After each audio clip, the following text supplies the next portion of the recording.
Carta do apóstolo Paulo aos Gálatas, capítulo 1.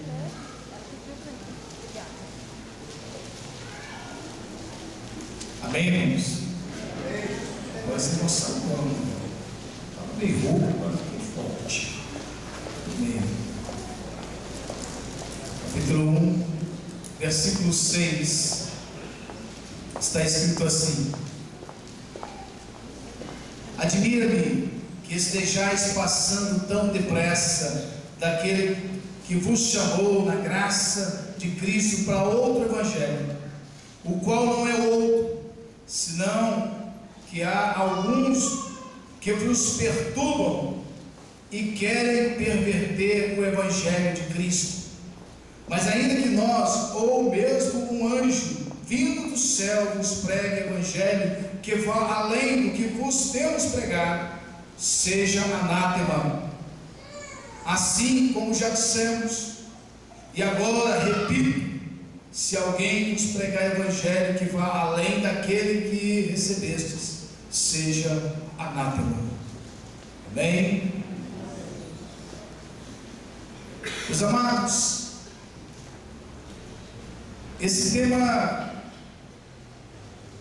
me preocupa muito, até porque nós estamos no momento crucial do evangelho. Nós estamos vivendo uma época em que vamos ser chamados, com certeza vamos ser chamados a decidir de que lado estamos, a quem vamos seguir. E nós temos que ter convicção da fé que abraçamos. Porque se não tivermos convicção da fé que abraçamos, nós podemos ser ceifados na beira do caminho. Podemos não conseguir chegar, mas nós temos que perceber a sutileza do inimigo quando ele vem querendo nos destruir. Essa carta do apóstolo Paulo é uma carta interessante. Assim como a carta aos Efésios, essa carta do apóstolo Paulo vem colocando alguns termos e algumas discussões feitas pelos judeus, que no momento eram cristãos, e pelos gentios, que também eram cristãos. E então o apóstolo Paulo, nessas duas cartas, ele vem colocando termos e explicando quem éramos e quem somos, quem eles, os judeus, eram e quem são em Cristo Jesus. Por isso a importância do tema, a importância desta carta e a importância da leitura do versículo 6 e 7, complementado pelo versículo 8 e 9. Eu gostaria que você prestasse muita atenção, porque não vamos demorar hoje. Hoje eu penso que vai ser muito rápido, mas nós precisamos falar sobre esse tema. Paulo começa escrevendo, apresentando-se aos Gálatas novamente, dizendo que o apostolado dele não foi por intermédio de homens, mas sim pela vontade de Jesus e de Deus. Ele confirma o seu apostolado, e ele se intitula o apóstolo dos gentios. E mais na frente ele diz: sou prisioneiro de Cristo no ministério da palavra levada aos gentios. Ele é escravo de Cristo, porque ele nos amou antes que nós o conhecêssemos através da palavra. O apóstolo Paulo não nos deixa enganados, e aqui ele diz o seguinte: olha, admira-me que estejais passando depressa daquele que vos chamou na graça de Cristo para outro evangelho. O apóstolo Paulo está exortando os Gálatas, porque eles estão deixando o evangelho que foi pregado por Paulo, e que eles entenderam muito bem no momento em que foi pregado, tanto entenderam que se converteram e se entregaram a Cristo. E depois que Paulo sai, os Gálatas começam a ouvir algumas coisas e começam a ser seduzidos por aquilo que estão ouvindo. O apóstolo Paulo toma conhecimento disso e escreve exortando-os para que não façais desta maneira. Mas o que isso tem a ver conosco? É que o evangelho de Paulo é o evangelho genuíno. O evangelho do apóstolo Paulo é o mesmo que foi pregado por João, por Pedro, por Tiago, por todos os apóstolos, pelos discípulos, e é o que vem sendo pregado por nós também, porque não pode ser diferente. Nós não podemos virar agora para outro evangelho, temos que permanecer, porque aqui é o evangelho de Deus, é o evangelho de Jesus Cristo, é a sã doutrina. Não pode passar disso. O que passar disso, como está escrito no versículo 8 e 9, seja anátema, seja contra Cristo, seja ele tirado do meio da igreja, seja ele o anticristo, que o apóstolo João também trabalha. O apóstolo Paulo também vem reforçando isso no versículo 11, versículo 12, eu vou ler para os irmãos. Faço-vos, porém, saber, irmãos, que o evangelho por mim anunciado não é segundo o homem, porque eu não recebi, nem o aprendi de homem algum, mas mediante a revelação de Jesus Cristo. Amados, o evangelho que nós aprendemos não é diferente do que o apóstolo Paulo aprendeu, porque o evangelho que nós cremos, nós só cremos nesse evangelho porque o Espírito Santo está em nós. Não é possível alguém que não tem o Espírito Santo de Deus nele crer nessa palavra tão santa e tão genuína. Queridos, preste bastante atenção no que é o evangelho na essência dele. Nós pregamos nas nossas igrejas que Cristo morreu, e até aí os gregos aceitaram, mas que Cristo ressuscitou, aí eles não conseguiram aceitar. Nós pregamos na nossa igreja que Jesus veio como homem, e como homem andou nessa terra, mas nós pregamos também que ele veio como Deus, e como Deus nos resgatou para a sua glória. As pessoas não entendem isso, e o próprio apóstolo Paulo disse que o evangelho, para nós que cremos nele, é poder de Deus, mas para os que não creem é loucura, e certamente eles pensam assim de nós. E é essa a doutrina que nós pregamos, essa é a doutrina que nós abraçamos, essa é a doutrina que nós vamos buscar até o fim, mesmo na iminência da morte, vamos defendê-la. Apocalipse, o apóstolo João escreve: seja fiel até a morte. E a expressão é intrigante no primeiro aspecto, porque quando a gente ouve ser fiel até a morte, nós pensamos mesmo, é ser fiel do dia que nasci, ou pelo menos do dia que nasci para Jesus, até o dia que eu vou morrer em Cristo. E não é bem assim. Ser fiel até a morte, queridos, está longe de ser assim, porque ser fiel sem tribulação, sem dificuldade, sem nenhuma intempérie, sem nenhuma tempestade é fácil. O que o apóstolo está dizendo: seja fiel na iminência da morte.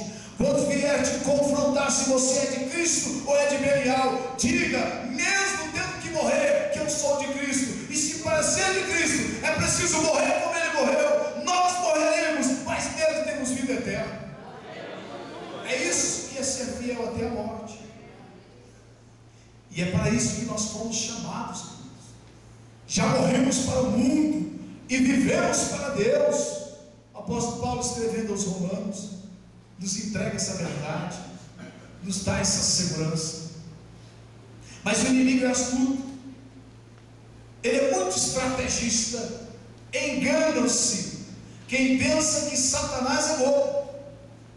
Engana-se quem acha que Satanás é o povo da corte.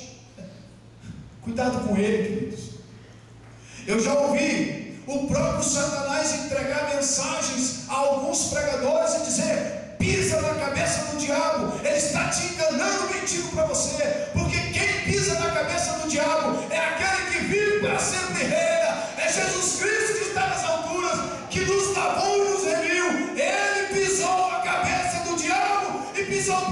pisou para você. Ele pisa, eu não. Porque eu não sou mais eu. Você não é mais você. Amados, sabe quando você pisa na cabeça do diabo? Quando você está em Cristo na totalidade. Porque você agora faz parte do corpo de Cristo. Você agora faz parte da essência de Cristo. O apóstolo Paulo vem nos ensinando isso. É necessário entender o que é pisar na cabeça do diabo. Quer pisar menos na cabeça do diabo? Faça a vontade de Deus. Toda vez que você levar a palavra de Deus, está pisando na cabeça do diabo. Não é uma brincadeira de pisar. Não tente fazer isso, ele vai te pegar. Mas ele inventou essa mentira para que o crente pense e brinque com ele, porque ele quer brincar com você. E ele está brincando com você. É preciso entender isso. Jovens, o diabo está querendo brincar com você fora da igreja. O diabo quer te levar, ele quer te seduzir, ele quer te levar mesmo.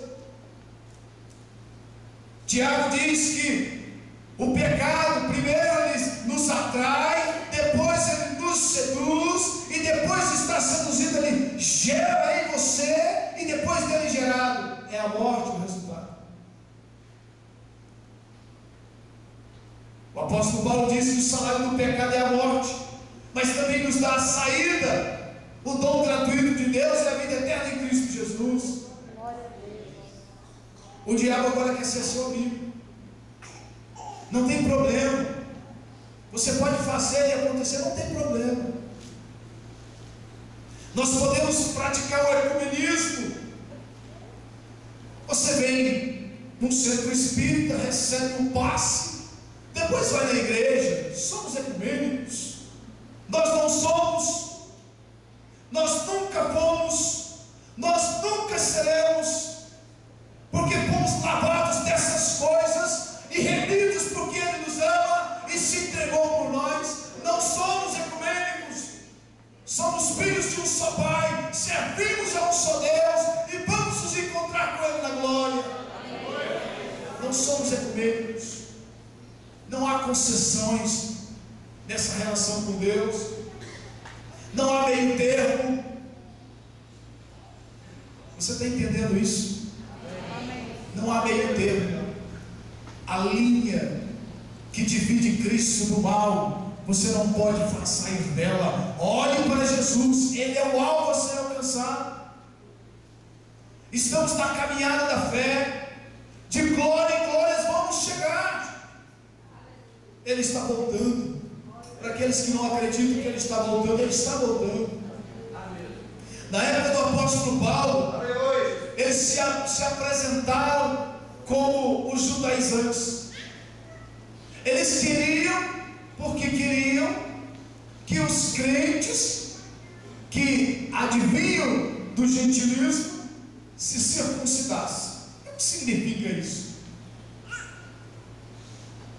Era apenas um ritual judaico, para que se garantisse nele, para que se demonstrasse nele que a lei estava sendo cumprida por ele. E a lei é para eles, são ordenanças. E Jesus, como o apóstolo Paulo escreve aos Efésios, ele aboliu na carne dele as leis, as ordenanças, para que nós dele tivéssemos liberdade. Por que nós vamos retroagir? Por que vamos voltar às velhas práticas? Porque Satanás quer? Ou porque nós não estamos conhecendo o Deus que estamos servindo? É preciso entender que esse Deus é maravilhoso, esse Deus é amoroso, esse Deus é longânimo, esse Deus é benigno, esse Deus é eterno, esse Deus fez um sacrifício por toda a eternidade, esse Deus nos garante ser parte dele e nos unirmos a Ele. É preciso entender isso. E eles vêm com suas novas doutrinas. O apóstolo João diz que esta é a última hora, e que eles iam aparecer nesta última hora. E quando o apóstolo Paulo escreve aos Gálatas, diz que eles vêm com filosofias e vãs doutrinas E o apóstolo João nos adverte no versículo 19, dizendo o seguinte: eles saíram do nosso meio.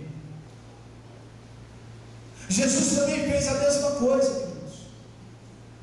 Olha, o joio vai crescer no meio do trigo. Nós precisamos definir quem somos. Somos joio ou somos trigo? Na caminhada da fé somos trigo, queridos. Jamais seremos joio. Porque o que define, o joio, o que diferencia o joio do trigo é o Espírito Santo que está em você, que está na igreja e que nos leva até Ele. Isso que diferencia, meus irmãos. Eu vou contar de novo essa história.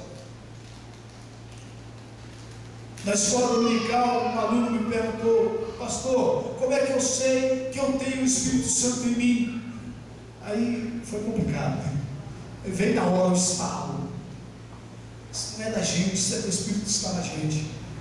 Falei: peca. Se você pecar e não acontecer nada, o Espírito Santo não está em você.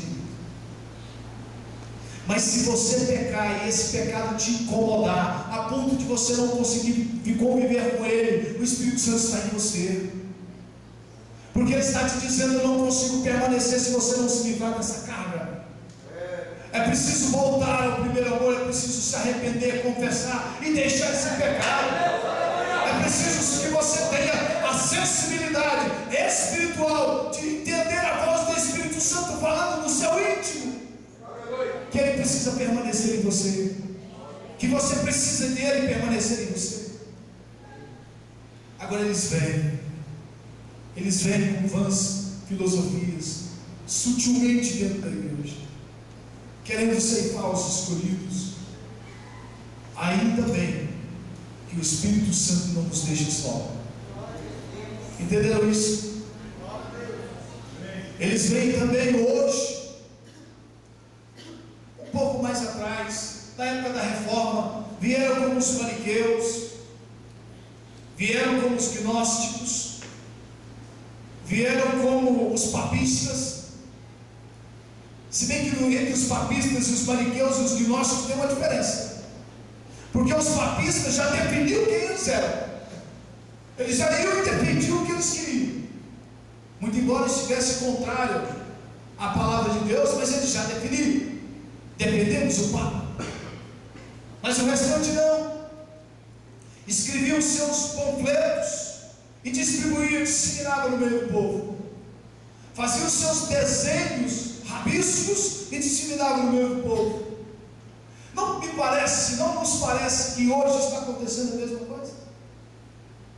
Não existe algumas pessoas que vão nas suas casas distribuindo panfletos e bilhetinhos para que você saia da igreja e vá servir aonde eles estão servindo? Não nos parece familiar esse tipo de prática? Não nos parece que algum deles marcaram a volta de Jesus, dando dia, data, hora, e divergiam um pouco do local? Eu não sei porquê. Porque a data, o dia e a hora está escrito na palavra de Deus. Nem ele mesmo sabia quando estava nesta terra. Agora, o local que está definido, eles não sabiam. O profeta Zacarias não escreveu. Eles não leram, então, não foram buscar. Eles esqueceram do capítulo 14 de Zacarias, do versículo 1 ao 4. Eles não leram essa parte, porque ele vai descer do Monte das Oliveiras, conforme está em Atos capítulo 1, versículo 11 e 12. Do mesmo modo que o viram subir, ele descerá. Está escrito e não podem negar. Mas eles não vêm discutir essas coisas. Eles esqueceram de ler a carta do apóstolo Paulo aos Romanos. Eles não entendem o que é igreja e o que é Israel. Essa confusão está confundindo a igreja, confunde os meus alunos do seminário. Me pergunto: calma, gente, Jesus está voltando. Segura nessa palavra, porque Ele está voltando. Ele quer te levar, e tem gente que quer que você fique. Vocês entenderam isso? versículo, capítulo 3, Gálatas, do versículo 1 ao 5, olha o que está escrito. Gálatas capítulo 3, versículo 1 ao 5. Ó Gálatas insensatos, quem vos fascinou a vós outros, ante cujos olhos foi Jesus Cristo exposto como crucificado? Quero apenas saber isso de vós: recebestes o Espírito, e aqui é o Espírito Santo, pelas obras da lei ou pela pregação da fé? E a pergunta é nossa também: recebemos o Espírito Santo pela pregação, pelas obras da lei ou pela fé em Cristo Jesus? Como que ele veio para nós? Versículo 3: sois assim insensatos que, tendo começado pelo Espírito Santo, estejais agora vos aperfeiçoando na carne, ou seja, voltando às velhas práticas. Isso não fala um pouco conosco? Se deixarmos de seguir a Cristo, de acreditar na doutrina que Ele nos entregou, e acreditar na doutrina dos apóstolos, não estamos retroagindo e voltando às obras da carne?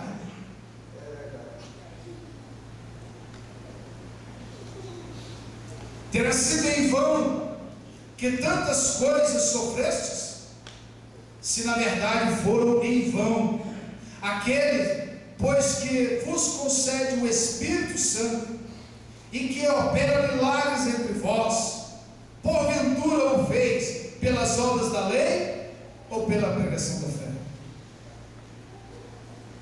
Amados, o que está preparado para Israel é uma coisa, o que está preparado para a igreja é outra coisa. Quando as pessoas vêm para dentro da igreja, ou postulam fora da igreja alguma doutrina que vai além ou distorce esta doutrina, ele está fora dos caminhos do Senhor. Ele não entendeu o Evangelho. Eu vou mais longe. Quando nós aceitamos Jesus, os nossos pecados são perdoados de verdade. A palavra de Deus diz que Ele, Deus, que não esquece de absolutamente nada, Ele nos diz que não se lembrará mais dos nossos pecados e das nossas iniquidades. Esse é o primeiro ponto. Se Ele não esquece de nada, nos informa, nos garante que Ele não vai se lembrar dos nossos pecados e das nossas iniquidades. Então, os nossos pecados estão perdoados. Ele nos diz também que aquele que está em Cristo é uma nova, as coisas velhas e tudo nele se fez novo. Mas tem que ser nele, queridos. Fora dele não há salvação. Aí vem os judaizantes querendo dizer que o sacrifício de Cristo foi a metade, que é preciso também guardar a lei. Eu não sei por que está escrito em Efésios, então eu vou ler. Mas agora, capítulo 2, versículo 13 ao 16, só. Mas agora em Cristo Jesus, vós que estáveis longe, fostes aproximados pelo sangue. O sacrifício da cruz nos aproxima de Deus. Mas como que Ele nos aproxima de Deus? Vamos entender. Porque Ele é a nossa paz, Ele que é em Cristo, o qual de ambos fez um. Quem são esses ambos? Os judeus convertidos e os gentios convertidos. Nós estamos no meio da igreja, fazemos parte dela. E tendo derribado a parede de separação que estava no meio da inimizade. Qual era a parede que estava no meio? Os nossos pecados e as nossas iniquidades, que nos separavam de Deus. O profeta Isaías, no capítulo 59, já nos informa isso. Aboliu na sua carne, Ele morreu por nós, a lei dos mandamentos na forma de ordenanças, para que dos dois criasse em si mesmo um novo homem, fazendo a paz.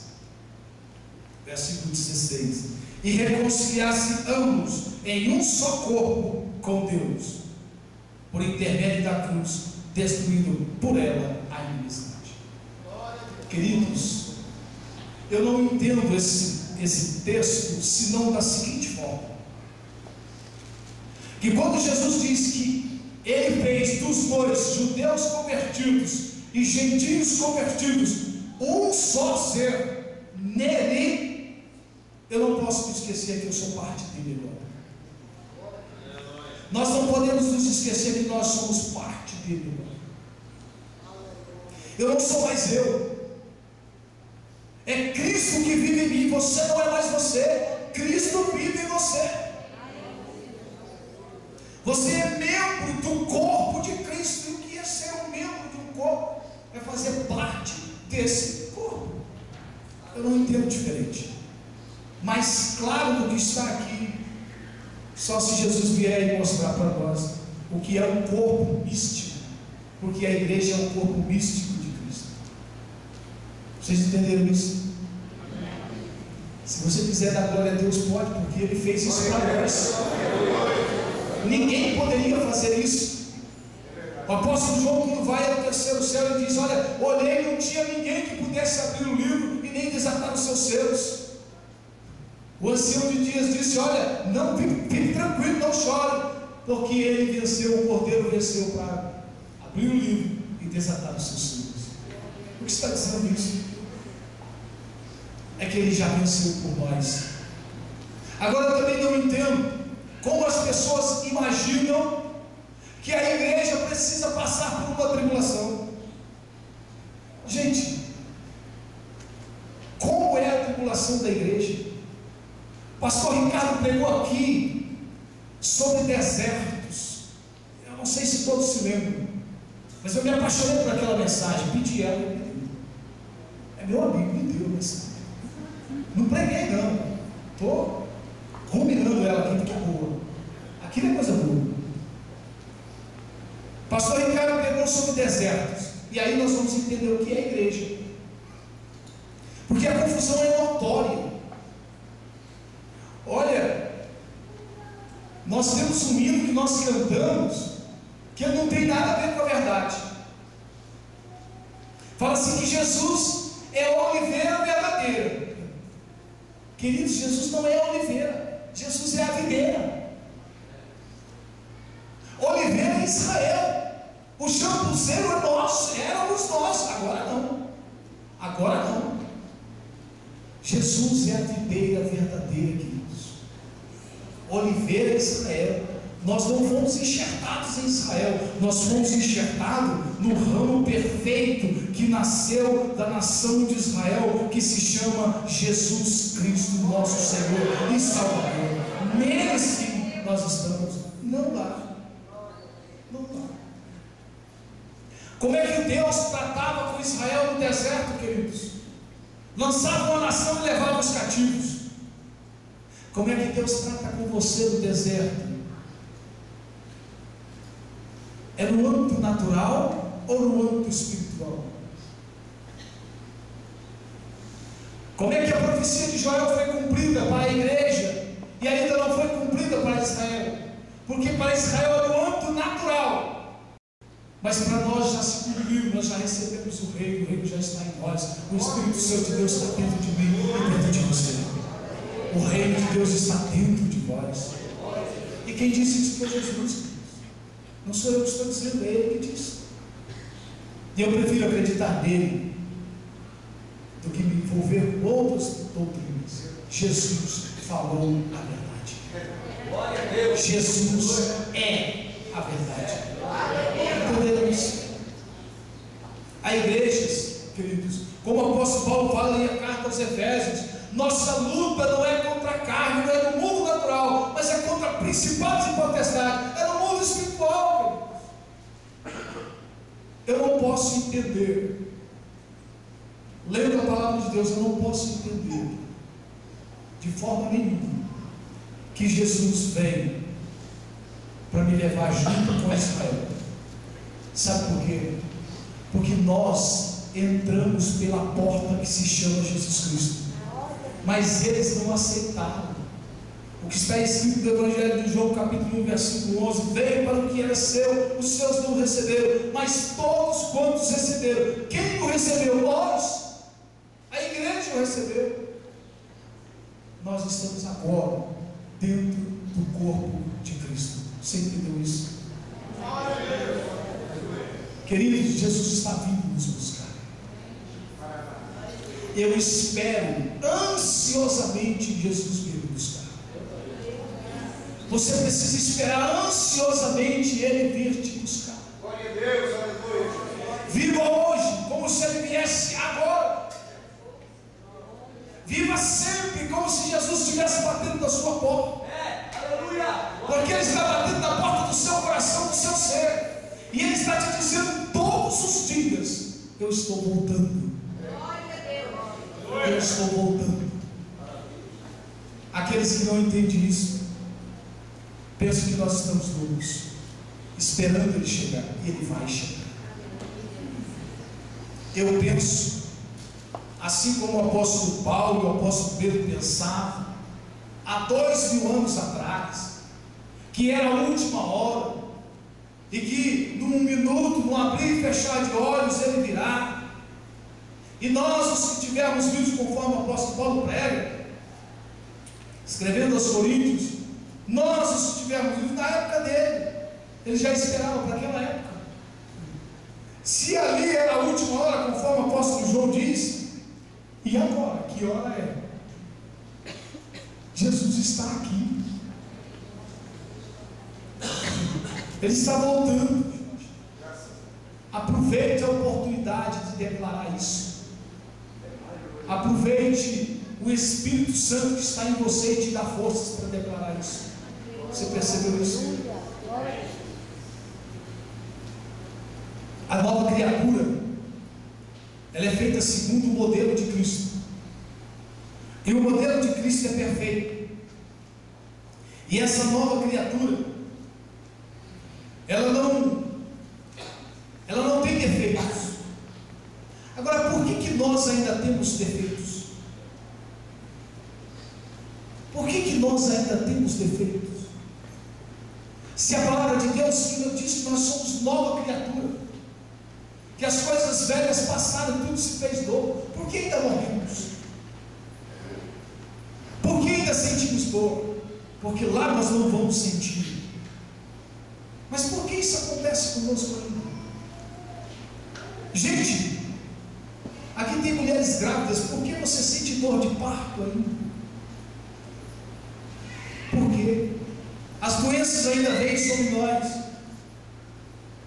Existem duas coisas que a gente precisa entender para a gente encerrar. É que nós temos duas naturezas. Uma é a natureza divina. Essa é santa, porque foi Ele que colocou em nós. A outra é a natureza humana. Esta natureza humana nos puxa a todo instante para fazer as obras da carne. A todo instante. Por causa dela, ainda estamos no corpo de corrupção, conforme diz o apóstolo Paulo. Esse corpo de corrupção ainda me leva a fazer as coisas que eu não quero, e ele ainda luta comigo para as coisas que eu quero fazer. Ele me impede às vezes de fazer. É uma constante luta da carne com o espírito, porque eles são opostos. Mas o que será transformado em nós então? A nova natureza? Não, essa já é transformada. A velha natureza, essa será transformada, e não haverá mais luta, não haverá mais embate, porque será uma natureza que conhecerá para sempre o seu Salvador. Então acabou. A corrupção será tirada e a incorrupção será colocada. E aí o apóstolo João nos fala: filhinhos, ainda não é manifesto o que havemos de ser, porque quando Ele se manifestar, assim como Ele é, nós o veremos. E para ver temos que estar num corpo incorruptível, e um corpo incorruptível não peca mais, não sofre mais, não perece mais, não morre mais. É um corpo de glória mesmo. Amém? Meus amados, eu penso que você entendeu essa palavra. Eu penso mesmo, porque eu entendi essa palavra. E eu espero que você tenha entendido essa palavra. Que você guarde no seu coração e não deixe o inimigo brincar com você, porque ele está te chamando para uma brincadeira que só ele sabe brincar. Os filhos das trevas às vezes são mais ávidos e espertos do que os filhos da luz. Não brinque com ele, brinque com Jesus Cristo, que ele está te esperando. Com Jesus você pode brincar, não brincar no sentido pejorativo, mas brincar no sentido de ser, de estar na presença dele. Você pode brincar. Aliás, nós brincamos muito no nosso acampamento. Nós brincamos, Jesus estava lá, brincamos de roda com ele. Nós brincamos até de jogar futebol. Meu pastor foi artilheiro. Ele é bom. Por falar nisso, esse nome,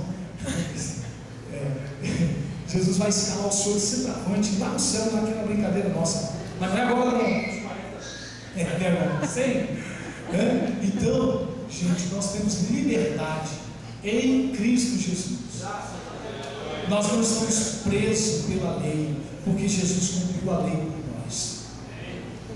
Mas essa liberdade é com responsabilidade. Amém? Amém.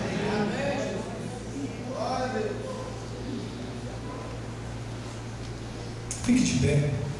Eu quero orar por você.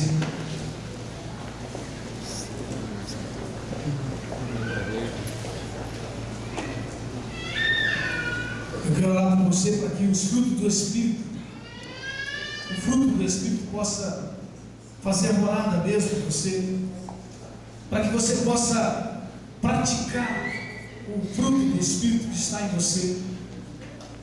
Você possa praticar o amor, a alegria, a paz, a longanimidade, a benignidade, a bondade, a fidelidade, a mansidão e o domínio próprio. Você possa praticar isso, que as pessoas possam ver isso em você, que você possa ser manso e humilde de coração, como Jesus foi, como Jesus é, como nós devemos ser. Amém? Feche seus olhos, cubra sua cabeça. Nosso Deus e Pai, nós te louvamos por esta noite, por esse culto, por esta palavra. Te louvamos pela tua igreja congregada, reunida no teu nome. Te louvamos pela a presença maravilhosa do teu Santo Espírito no nosso meio. Te louvamos porque o Senhor abre o nosso entendimento para buscar a tua presença. Te louvamos que o Senhor coloca em nós um desejo ardente de nunca nos separarmos de ti e conhecermos cada vez mais o Senhor. Te louvamos, Pai Santo. Te damos graça, abençoamos a tua igreja, o teu nome, e que o teu Santo Espírito tenha liberdade, que se mova com liberdade no nosso meio, e que nós possamos um dia encontrar o Senhor da glória, que seja hoje ou não seja no tempo determinado pelo Senhor, que nós possamos estar contigo para sempre, porque esta é a nossa esperança, e é nisso que queremos.